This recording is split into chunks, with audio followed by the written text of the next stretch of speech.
Mayor பதவிக்கான இடைத்தேர்தல் மூலம் உங்களை எல்லாம் சந்திப்பதில் நான் மட்டற்ற மகிழ்ச்சி அடைகிறேன். நடந்து முடிந்த நாடாளுமன்ற மக்களவை பொது தேர்தலில் அனைத்து இந்திய அண்ணா திராவிட முன்னேற்ற கழக வேட்பாளரை வெற்றி பெற செய்தமைக்காக உங்கள் அனைவருக்கும் எனது மனமார்ந்த நன்றியினை இந்த தருணத்தில் தெரிவித்துக் கொள்கிறேன்.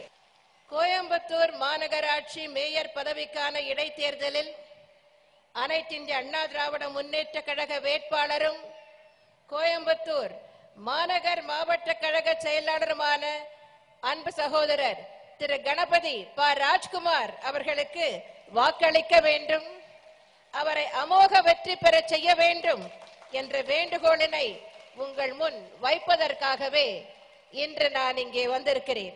சுயேட்சை வேட்பாளர்களுக்கோ அல்லது தேசிய கட்சிகளுக்கோ வாக்களிப்பதனால் உங்களுக்கு ஏதாவது பயன் உண்டா என்றால் நிச்சயமாக இல்லை.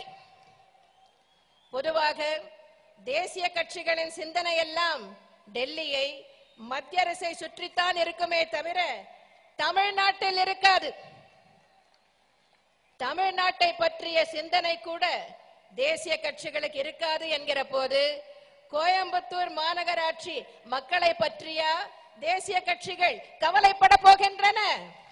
இந்திய நாட்டை பாரதிய ஜனதா கட்சி ஆட்சி செய்யலாம், ஆனால் அவர்களுக்கு தமிழர்களின் உரிமைகளை எப்பாடுபட்டாவது நிலைநாட்ட வேண்டும் என்ற அக்கறை இருக்கிறதா என்றால் நிச்சயமாக அவ்வாறு இல்லை. ஏனென்றால் அவர்கள் பல மாநில மக்களின் வாக்குகளை பெற்று மத்தியிலே ஆட்சி அமைத்திருக்கிறார்கள். தமிழர் நலனில் மட்டுமே அக்கறை கொண்டுள்ள கட்சி அனைத்து